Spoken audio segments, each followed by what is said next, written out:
Hello, hello, hello, Facebook. It's me, Dr. Erica Wyatt. Happy 4th of July. I am praying that your day has been absolutely amazing and that the grace and favor of God is resting on your life. I am thankful for an opportunity to rest and relax, to get rejuvenated and refreshed for the rest of the week that I have in store. I just thank God for the opportunity just to be able to reflect, just to spend some time at home with my children, and just sharing time with them, because it's not something that I get a lot of opportunity to do because I'm always on the go. So on today, I have, oh my God, again, just sitting and soaking up the presence of God. God has just been dropping so much insight, so much wisdom, so much revelation, so much understanding in my heart and my spirit. And as we all know, I can't keep anything to myself, right? I cannot keep anything to myself. When God shares something juicy with me, then I have to share it with you.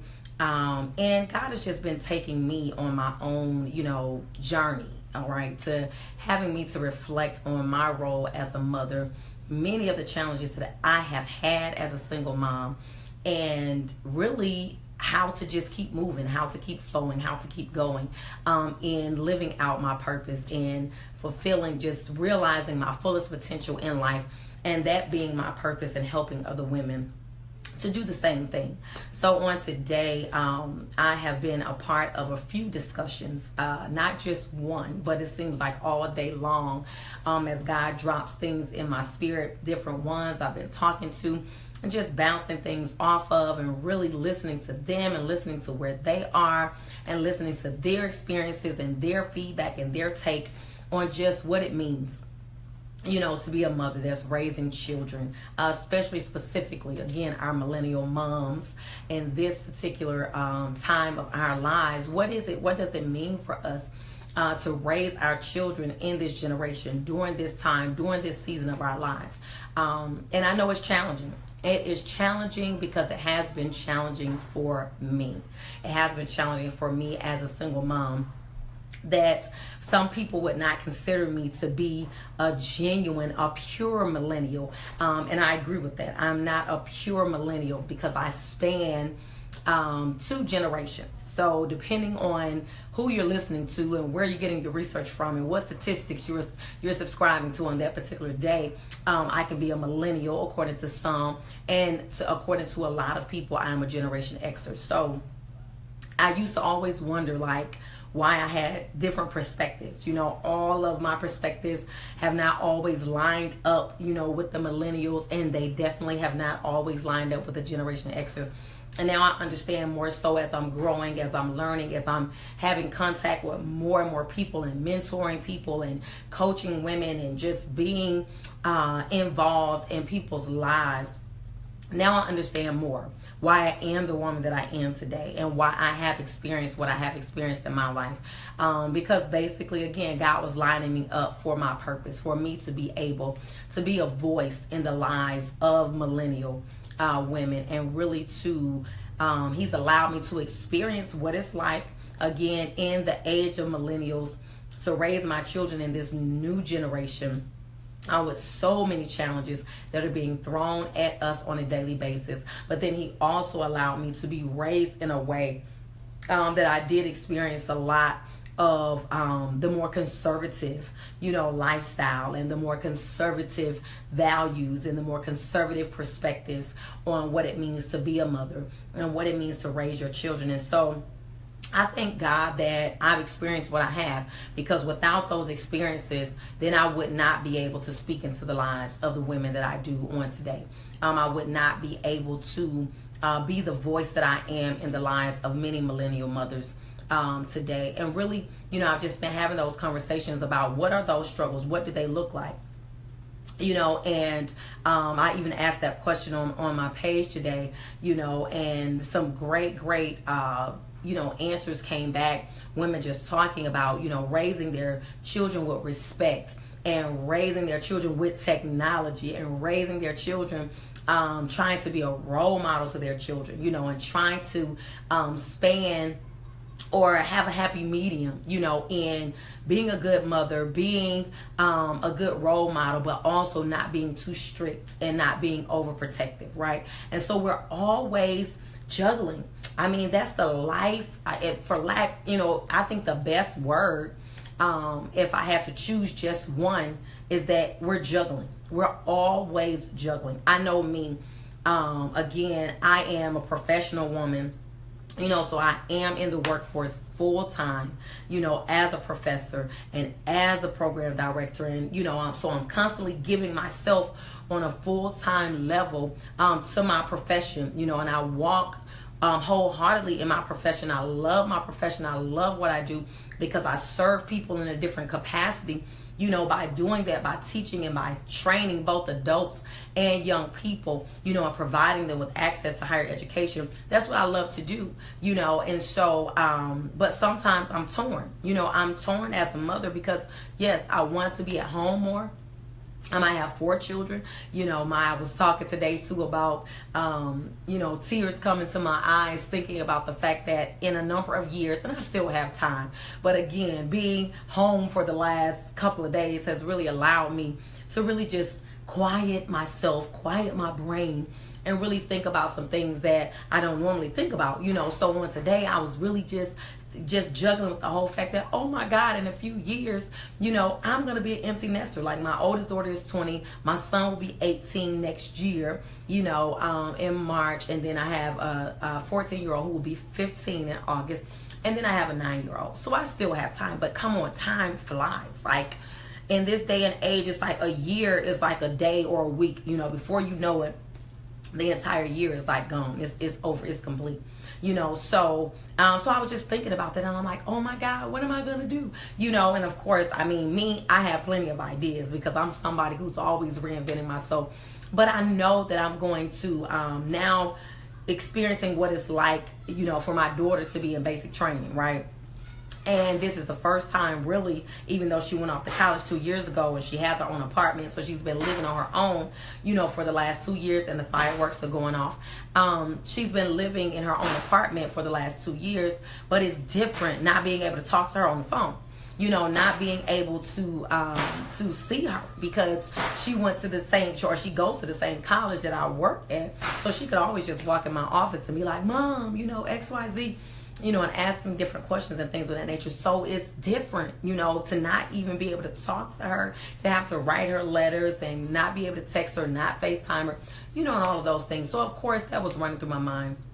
But just talking about the struggles and how do we overcome those, and I just wanted to give you a couple of my own strategies, and things that I've just been writing down as I kind of think about this, about some of the things that you may be struggling with. I want to be able to give you some real life, like real authentic, real talk type of strategies that you can use yourself and trying to overcome some of these struggles.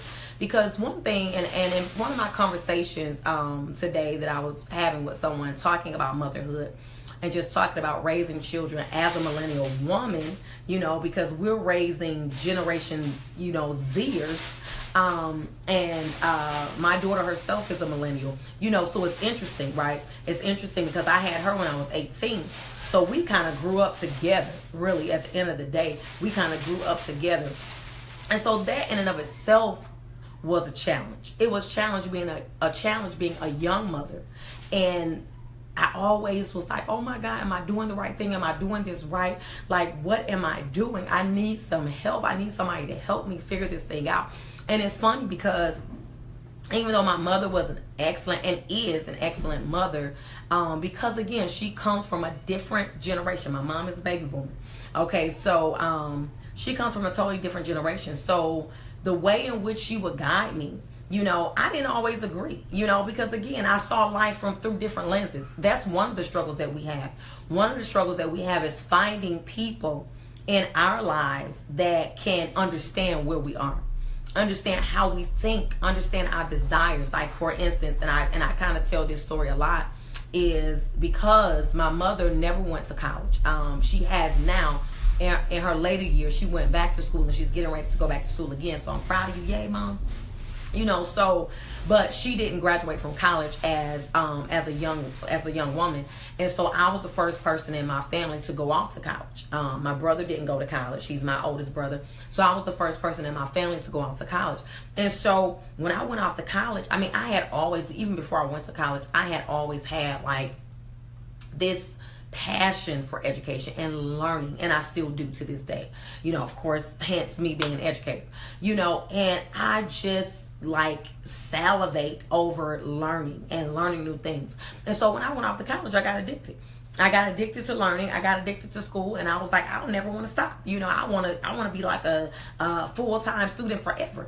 And so when I kept going, because of the differences in perspective that me and my mom had, my mom, after when I got my master's degree and I was saying I wanted to go back and get my PhD, my mom was like, hold up. Because as a mother, you should be working full time, and you should be paying the bills and just being a mother, to your children. And she didn't see me furthering my education as part of being a mother, and that's where we kind of bumped heads, and our differences in perspective were really highlighted, and we had to just learn we had to figure it out. We had to figure out how to honor each other.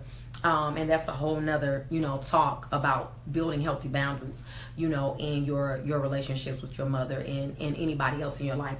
But that's just an example of how you may be struggling, how you may be struggling as a mother, a millennial mother specifically, raising a child in this generation. It may be very hard for you to find someone that can identify with your struggles, that can see things through your eyes and from your perspective, that can understand your passions and your dreams and your desires to want to live out, the things that are stirring on the inside of you. Again, you may want to be a full-time professional. You may want to be a stay-at-home mom. You may want to have your own business. Like that's something that, again, that's what I did. And again, that's something else, that my mom could not necessarily embrace 100% because she's not a business owner. You know what I'm saying? So that to her, like, come on now, like you're doing a lot, but again, those are the things that God has called me to. So I have to be comfortable in that. And that's a process, that is a process, and learning how to be comfortable in your uniqueness. Learning how to be comfortable in the fact that you're just different, that you're not going to fit in the mold of what people say being a mother looks like, And so these are just some of the struggles and some of the challenges that we face inwardly, because at the end of the day, our ultimate desire is to be a good mother, is to raise our children to be successful, to raise children that have good values and that have good morals and that respect people and that love people and that know who they are. We're trying to raise children that feel confident in who they are. We don't want to raise children that have low self-esteem, that are not confident in who they are, that are confused about who they are, that don't know. And this is a struggle that we have. It's a balance. We're constantly juggling. Like, okay, if I do this, does that mean that I'm neglecting my children? You know what I'm saying? If I pursue going back to school, does that mean that, I'm not a good mother because I'm taking time? I need time to study. I need time to go to class. If I'm working full time, does that mean that I'm not a good mother because I'm gone from 9 to 6 or 9 to, whatever the case is, and I don't get enough quality time per se with my children? So again, it's like, it's a crazy struggle. It's a crazy struggle that we have as mothers. And part of that, the first, part of conquering that is learning to be okay with who we are. You know what I'm saying? Learning to be confident in who we are. That's really the first step in that. And that's why I thank God so much for the different visions that he's given me. The different visions that he's given me to help women begin to work through that process, of loving themselves and being confident with themselves. And it took me a while. It took me some years to get to a place where I'm like, this is me. You Take it or leave it. But this is me, and I'm not going to change who I am. And as a matter of fact, my children need for me to be me. They need for me to be confident in me. They need for me to love all of me so that I can teach them how to love all of them. And I can teach them how to be confident in their uniqueness and their differences. So I can teach them how to stand up tall and how to live out their purpose and go forward in their fullest potential. And so that's why I'm here. That is why I'm here to support you. I love it. I love it. I love it. I love helping women. I love helping women realize their greatness. And not just realize it, but activating it. Activating it. All right? Because it's a different thing to know it. You're like, yeah, I know I got purpose. I know I got potential. But you sit on it. Right? You sit on it again because you still have issues with how other people are going to receive that and what other people are going to think about that. All right. And so I just want you to be encouraged on today. Again, happy 4th of July. And I just want to kind of get this conversation, keep it rolling, and let you know that I'm here to support you.